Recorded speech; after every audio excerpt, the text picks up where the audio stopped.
Episode 5 पूरी series का अब तक का सबसे इमोशनल एपिसोड साबित हुआ है। इस एपिसोड में सम्मान, बलिदान, किस्मत का एक क्रूर खेल साफ दिखाई देता है। तो इसमें पहला पॉइंट आता है ट्रायल ऑफ 7 का न्याय।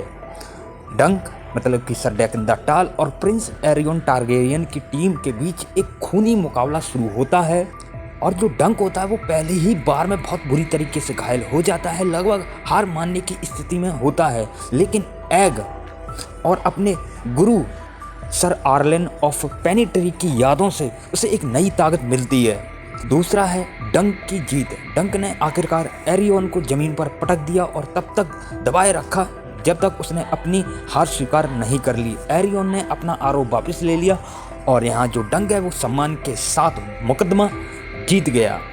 तीसरा है सबसे बड़ा झटका, राजकुमार बेलेओर की मृत्यु। जीत के बाद बेलेओर टारगेरियन मतलब कि बेलेओर ब्रेक स्पेयर डंक को बधाई देने आते हैं, लेकिन जैसे ही उन्होंने अपना हेलमेट हटाया सच सामने आया कि उनके जो भाई थे ना मैकेयर टारगेरियन, तो उन्होंने अपना गदा चलाया था जिससे उन्होंने उस पर वार किया। तो जो वो वार था वो बहुत ही गंभीर रूप से उन्हें घायल कर देता। उनका जो हेलमेट होता है वो उनकी खोपड़ी में घुस जाता है और जैसे ही वो हेलमेट उतारते हैं तो वो मर जाते हैं। यह दृश्य पूरे एपिसोड का सबसे मतलब कि इमोशनल शॉकिंग मोमेंट होता है। मतलब कि मैं सही बताऊं, मैंने तो ऐसा एक्सपेक्ट भी नहीं किया था।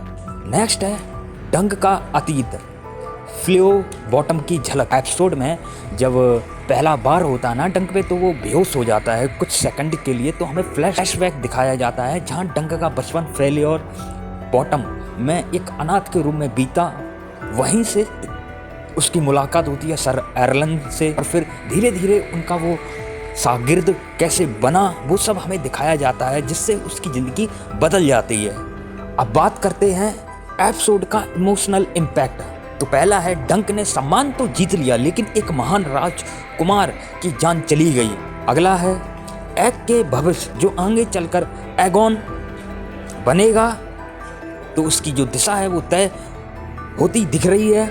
नेक्स्ट है मैकेयर और टारगेरियन परिवार के अंदरूनी तनाव की शुरुआत साफ नजर आती है। यह एपिसोड साफ बता देता है कि इस दुनिया में जीत भी हमेशा खुशी नहीं देती है।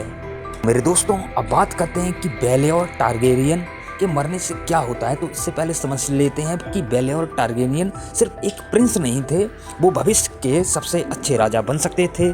आम लोग और जो नाइट्स हैं दोनों में लोकप्रिय थे। डंक जैसे साधारण आदमी पर भी उन्होंने भरोसा किया और उनकी मौत से वेस्टेरोस ने अपना सबसे संतुलित शासक खो दिया। टारगेरियन परिवार का पतन तेज हो गया है। मैकेयर ने जो वार किया उससे उसका भाई तो मर ही गया और उसका जो बेटा था एग का भविष्य भी बदल गया। मेरे दोस्तों, आगे टारगेरियन परिवार टूटेगा और गुस्सा बढ़ेगा। यही गिल्ट आगे चलकर मैकेयर को और कठोर राजा बना देगा। और हाँ मेरे दोस्तों, एग के लिए ये वाला जो एपिसोड है वो एक टर्निंग पॉइंट है। एग ने देखा कि ताकत से ज़्यादा सही काम करना जरूरी है।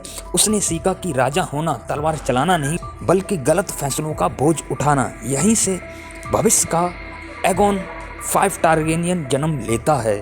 कि डंक के फ्लैशबैक्स का हिडन मीनिंग क्या है। तो देखो मेरे दोस्तों, सर आर्लेन ऑफ पेनिट्री सिर्फ याद नहीं थे, वो डंक के लिए एक सही दिशा वाला एक डायरेक्टर था। फ्लो बॉटम का एक बच्चा, बिना नाम बिना खानदान लेकिन दिल से एक सच्चा नाम।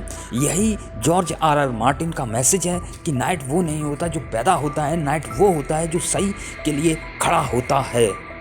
तो अब आगे क्या हमें देखने को मिल सकता है। तो मेरे दोस्तों, आगे यही देखने को हमें मिलेगा कि जो प्रिंस एरियन है उसका पागलपन और बढ़ेगा। एग कभी भी साधारण राजकुमार नहीं रहेगा। डंक पॉलिटिक्स से दूर रहना चाहेगा लेकिन किस्मत उसे बार बार खींच लाएगी।